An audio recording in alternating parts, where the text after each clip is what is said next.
camarade Moustapha Diakhaté, tant qu'il était avec nous, il l'était, a habitué les Sénégalais à une posture qui les a rendus souvent perplexes. Ce qu'ils ont noté,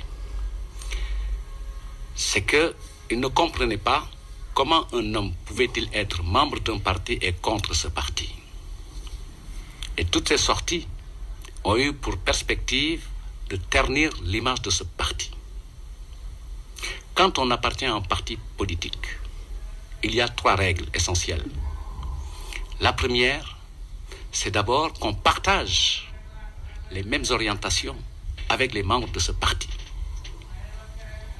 La deuxième, c'est qu'on est sous l'autorité des décisions et des résolutions de ce parti.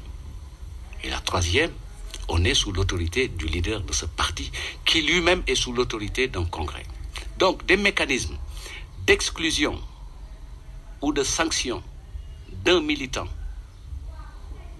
d'un parti politique sont pratiquement les mêmes dans toutes les formations politiques. Ce dont il s'agit, c'est ce que j'appelle un peu les troubles obsessionnels convulsifs. Si vous interrogez l'histoire, par le passé, il y a eu ce type d'approche et de démarche, que ce soit avec Tahaou Sopi ou autre.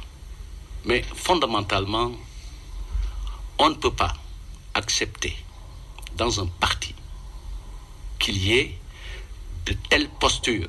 Moustapha Diakhaté qui conteste son exclusion, qu'il juge illégale et se réclame toujours de l'Alliance pour la République. La décision a été prise. Les gens évoquent les textes de votre parti. Les textes de notre parti, ils disent la chose suivante. Le président est la seule autorité habilitée à prononcer ce type de décision. Et le président a donné une instruction. Et la commission a siégé et pris sa décision et a signé pour ordre. C'est Macky Sall qui a demandé l'exclusion de Moustapha Diakhaté. Il a donné l'instruction à la commission. Parce qu'il faut assumer les choses. De toute façon, il est clair. Ou bien on est dans un parti et on ne peut pas être contre ce parti. Quand on a décidé d'être contre ce parti, il faut aller face à ce parti. Ça, c'est de la cohérence.